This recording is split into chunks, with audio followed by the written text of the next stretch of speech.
এক ওয়াক্তে 270 ওয়াক্তের সওয়াব পাওয়া যাবে যখন জামাতের সাথে পড়বে। কার সাথে? কার সাথে? জামাতের সাথে। হায়, আমিও বুঝাইতে পারলাম না জাতিকে। তো যখন 5 রয়ে গেল, তো মুসা আলাইহিস সালাম বলতেছিল কমায় নিয়ে আসেন, এটাও কমান। আমি 2 ওয়াক্ত পড়াইতে পারি না, আপনি 5 ওয়াক্ত পারবেন না। কিন্তু আমাদের নবীজি 9 বার গেছেন, যাওয়ার কারণে লজ্জা অনুভব করছেন। বলতেছে আমার লজ্জা লাগে, আমি আবার যাব। তখনই মনে হয়, কিন্তু দিলের ভিতরে ব্যথা তো ছিল মুসা আলাইহিস সালামের কথার কারণে, যে আসলেই উনি অভিজ্ঞ। উনি তো উম্মতকে যাচাই করে আসছেন, বাছাই করে আসছেন। উনি অভিজ্ঞতার আলোকে বলতেছে 2 ওয়াক্ত পড়ে নাই, আমার উম্মত যদি 5 ওয়াক্ত না পড়ে, আমার মর্যাদা এত বড়, আমাকে আরো সে ডাইকা নিয়ে নামাজ দিলেন, জমিনে রাইখা দিলেন না। কোথায় নিয়ে নামাজ দিছে? হ্যাঁ, কোথায় নিয়ে গেছেন? আরো সে নিয়ে গেছেন নামাজ দেওয়ার জন্য। আরো সে যাওয়ার অনেকগুলা কারণ আছে, ওইটার ভিতরে এইটাও একটা কারণ, যে বন্ধু যখন আসছেনই খালি হাতে যাবেন কেন, চলেন নামাজ নিয়ে যান। বলছে নামাজ আবার কি? এটা আবার কি? এটা কি? এটা হলো আপনার উম্মতের সাথে যখন আমার কথা বলতে মনে চাবে, বা উম্মতের আমার সাথে কথা বলতে মনে চাবে, তো সে নামাজ পড়বে আর আমার সাথে কথা বলবে, আর আমি কথা বলবো। আপনারা দেখছেন নিড ইসলাম। হ্যাঁ, আমারটা আমারে শোনা লাভটা কি? আমারটা একবারে শোনাও লাভ হবে? স্টেজে 2টা লাগায় কান বয়রা করে দেয়, কিন্তু ভিতরে কোনো মাইকের আওয়াজ নেই। এখন শোনা যায়? এখনো শোনা যায় না। আসলে মাইকের দোষ না, আমার দোষ। সেটা হলো, আরে বলি তো, সেটা হলো অবাগা যেদিকে তাকায় সাগর শুকায়া যায়। একটা প্রবাদ বাক্য আছে, আমি বসছি তো এই জন্য মাইক ডিস্টার্ব করতেছে। আমি যদি না বসতাম তাহলে মাইক ঠিক থাকতো। কেননা প্রবাদ বাক্যই সত্য। অনেক সময় প্রবাদ বাক্য অনেক কাজে লাগে।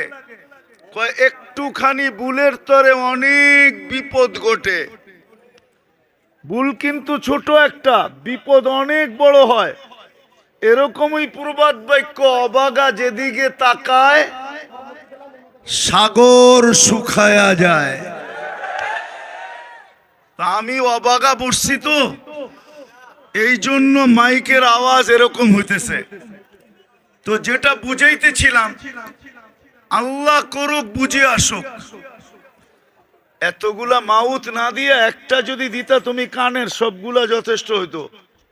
লাগাইছো তো 3-4টা। তো যেটা বুঝাইতেছিলাম, ঈসা আলাইহিস সালাম জিজ্ঞাসা করছেন তোমাদেরকে এরকম সমূলে ধ্বংস করলেন কিভাবে? কিভাবে সমূলে কেন সমূলে ধ্বংস করলেন? 2 কারণ। কারণ কয়টা? হুব্বুদ দুনিয়া, দুনিয়ার ভালোবাসা ছিল, ও সোহবাতুত তাওয়াগীত। আমিও ভয় পাইতেছি কোন দিন আল্লাহ আমাদেরকে সমূলে ধ্বংস করে দেন। যাইতেছি আমি ওই দিকে। কোন দিন আল্লাহ আমাদেরকে সমূলে ধ্বংস করে দেন জানি না। আর এটার একটা কারণও আছে, কারণও আছে। অপরিচিত মানুষ ঢিল মারলেও যতটুক না লাগে, পরিচিত মানুষের ফুলের টোকাও এর চেয়ে বড় লাগে। ঠিক না? হ্যাঁ, সব অপরিচিত মানুষের ব্যথা সওয়া যায়, কিন্তু পরিচিত আপনজন যদি ব্যথা দেয় তাহলে এটা সওয়া যায় না। কারণ কি? এটাও বলতেছি, আমরা কিন্তু আল্লাহর সবচেয়ে আপন। বিশেষ করে এই উম্মত আল্লাহর আপন। এই উম্মতের মতো আল্লাহর আপন কেউ নাই। যদি কোনো উম্মত আল্লাহর আপন হইতো এই উম্মতের মতো, তাইলে আল্লাহ এই উম্মতকে নিজের জন্য নিজে বাছাই আর নির্বাচিত কুদরতি হাত দ্বারা করতেন না। আমাদেরকে আল্লাহ নিজের জন্য বাছাই করছেন, নিজের জন্য, নিজের জন্য নির্বাচিত করছেন। আমি দলিল দিতেছি কোরআন দিয়া। সুহাদা আলান নাস, কোরআনের এই শব্দ আমাকে বুঝায় কিয়ামতের দিন আল্লাহ বিচার কার্যের সময়, যেদিন আল্লাহ বিচারের জন্য নামবেন আর বিচার কাজ শুরু করবেন, সাক্ষী ছাড়া বিচার কাজ হবে তো হবে কি করে? তো আল্লাহ উম্মতে মুহাম্মদীকে, আমাদেরকে আল্লাহ কিয়ামতের দিন নিজের পক্ষে সাক্ষী হিসাবে নির্বাচিত করছেন। আরো জোরে বলেন না। আমাদেরকে আল্লাহ নির্বাচিত করছেন, এই জন্য আল্লাহর সবচেয়ে প্রিয় আমরা। আরেকটা কাহিনীও আছে, আজকে প্রিয় হওয়া সত্ত্বেও আমরা যতটুকু আল্লাহর বিরোধিতা করতেছি, খোদার কসম, আমি তো ঘুরা বলতেছি, আমি কিন্তু বাংলাদেশের এই বর্তমান স্বাধীনতা দেখি নাই, কেননা আমি দেশেই ছিলাম না, কোত্থেকে দেখব? আমি জুলাইয়ের 18 তারিখে চলে গেছি, আগস্টের 18 তারিখে আমি আসছি। আমার সফর ছিল ইংল্যান্ড, কানাডা, মিশর, সৌদি আরব হয়ে আমি দেশে আসছি। 2-3 দিন ছিলাম, আবার চলে গেছি আমি কোরিয়া। আমি আসছি গত 22 তারিখে কোরিয়ার থেকে। আমি তো দুনিয়ার 103টা দেশ দেখলাম। কি বৃষ্টি! দুনিয়ার 103টা দেশ দেখলাম। আমি তো বাংলাদেশের যুবকদের মতো চুলের স্টাইল দুনিয়ার কোথাও দেখলাম না। এরা তো সারা রাত্র নেটে দেখা চুল কাটে। যাদেরকে আল্লাহ নিজের জন্য নির্বাচিত করলেন, কুদরতি হাতে বাছাই কইরা, এত ভালোবাসা যাদেরকে দিলেন, ওরা বিজাতির আদলে চুল কাটে তো কাটে কি কইরা? বলো, তোমাদের চুলের স্টাইল কি মুহাম্মদুর রাসূলুল্লাহ সাল্লাল্লাহু আলাইহি ওয়াসাল্লামের চুলের স্টাইলের মতো? এটা কাদের চুলের স্টাইল? হ্যাঁ, তাইলে তোমার চুল যদি ইহুদির স্টাইলে হয়, তাহলে ফিলিস্তিনের মানুষ মারি খাবে না তো কে খাবে? বলো, কে খাবে? আমরা মারি খাবো না তো কে খাবে? কেননা আমাদের চুলের স্টাইলই তো ইহুদিদের মতো। এই জন্যই তো আমি বলি মাঝে মাঝে যে আল্লাহকে যদি প্রশ্ন করি, আল্লাহ ডেলি তো 32 বার আপনার কাছে আমরা প্রার্থনা করি, দোয়া করি যে ইহুদি আর খ্রিস্টান থেকে আমাদেরকে বাঁচান, গায়রিল মাগদুবি আলাইহিম ওয়ালাদ-দাল্লিন, এটা আল্লাহর কাছে প্রার্থনা করি, আল্লাহ আমাদেরকে বাঁচান, ইহুদির থেকে আর খ্রিস্টান থেকে বাঁচান। ডেলি কয়বার? 32 বার। কয়বার? কমসে কম ডেলি 32 বার। আর এরকম আল্লাহওয়ালারা ডেলি 100 বার চায়, 100 বার। 100 রাকাত সমস্ত নফল সফল মিলায়া পড়লে 100 বার চায় আল্লাহ ইহুদি খ্রিস্টানের হাত থেকে বাঁচান। আল্লাহকে যদি প্রশ্ন করি, আজ পর্যন্ত তো আপনি বাঁচাইলেন না, আজকে 1 বৎসর পুরা হলো 365 দিন, 40 থেকে 45 হাজার ফিলিস্তিনি জমিনের নিচে চলে গেল। হ্যাঁ, ওই ফিলিস্তিন বিদায় শেষ জায়গায় চলে আসছি, শেষ জায়গায় চলে আসছি। যেটা আমার কথার আসল কথা ছিল, আমাদের বাবা উচিত, চিন্তা করা উচিত, আমাদের চিন্তা করা বাবা উচিত, আমাদের চিন্তা করা উচিত যে আজকে রাত্রে যদি চলে যাই আমি, তো আল্লাহর কাছে আমি পরিচিত কি দ্বারা? কোন জিনিস দ্বারা আমি আল্লাহর কাছে পরিচিত? চলে আসছি, আমি শেষ জায়গায় চলে আসছি। কেননা দুনিয়ার কোনো পরিচয় চলবে না, ওইখানে শুধু দুইটা পরিচয় চলবে। কয়টা? কয়টা? একটু ভালো মতো শুনি, শেষ শেষ করে দিতেছি। দুইটা। কয়টা? দুইটা পরিচয় চলবে। যুবক ভালো মতে বোঝো, কিন্তু তুমি তোমার যৌবনের দাম জানো না। আল্লাহর সিদ্ধান্ত এটাই ছিল, বৃষ্টি অনুমতি দিতেছে না, যদি অনুমতি দিত, বৃষ্টি যদি নাই হতো, তাহলে আমি তোমাকে বুঝাইতে চেষ্টা করতাম মন ভোলা যে তোমার যৌবনের দাম কত। তোমার যৌবনের দাম কত তুমি জানো না, যে তোমার যৌবনের দাম কত। দুনিয়ার তোমার যৌবনের দাম দিতে জানে না, দিতে জানবেও না, দিতে পারবেও না। আল্লাহ তোমার যৌবনের যে দাম দিবে, রব্বে কাবার কসম।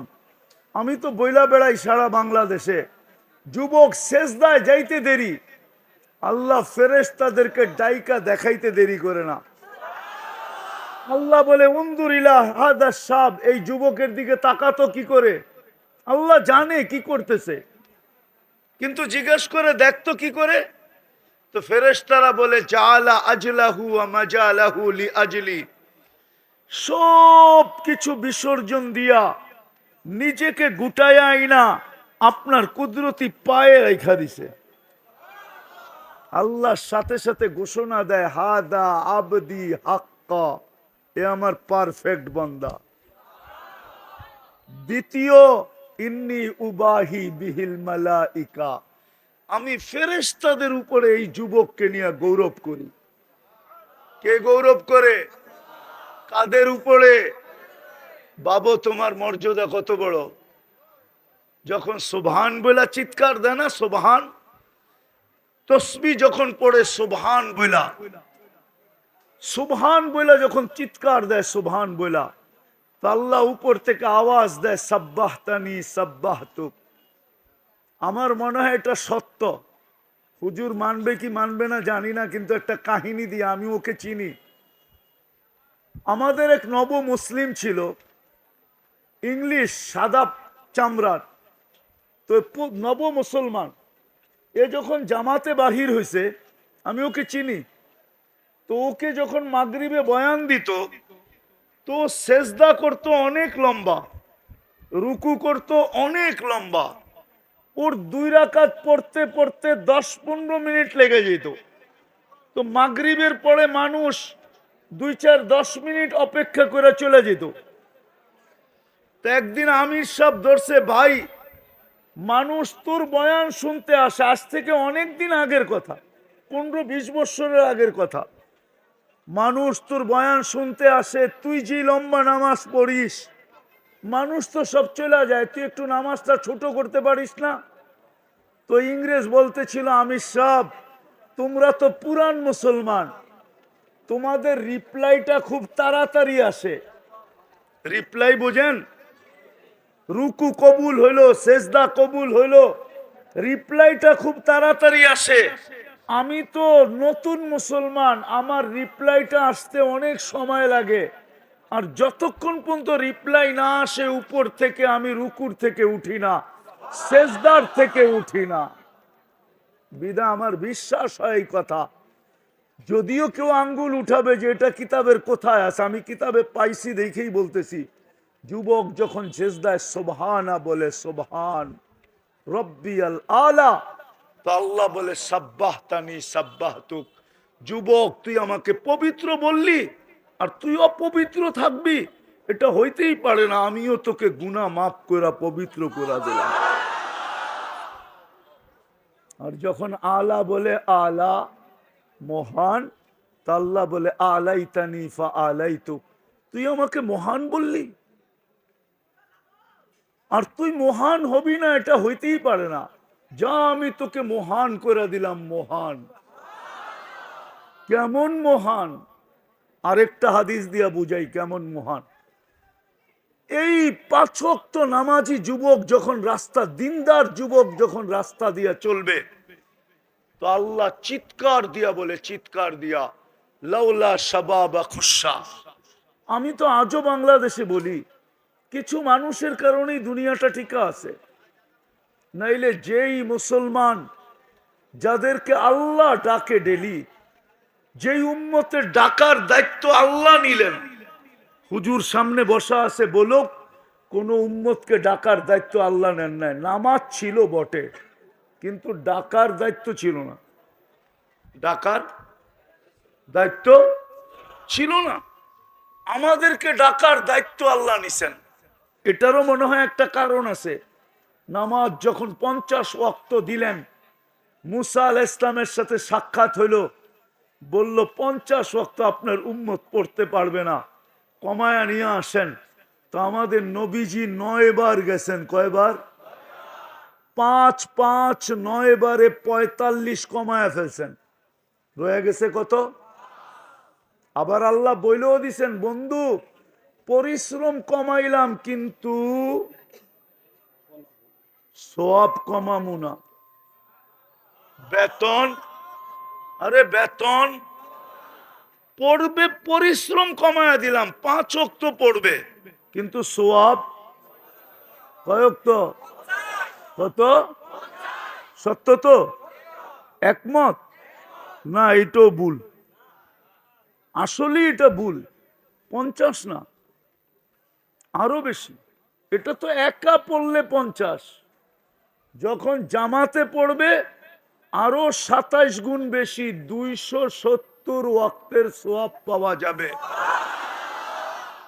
এক ওয়াক্তে 270 ওয়াক্তের সওয়াব পাওয়া যাবে যখন জামাতের সাথে পড়বে। কার সাথে? কার সাথে? জামাতের সাথে। হায়, আমিও বুঝাইতে পারলাম না জাতিকে। তো যখন 5 রয়ে গেল, তো মুসা আলাইহিস সালাম বলতেছিল কমায় নিয়ে আসেন, এটাও কমান। আমি 2 ওয়াক্ত পড়াইতে পারি না, আপনি 5 ওয়াক্ত পারবেন না।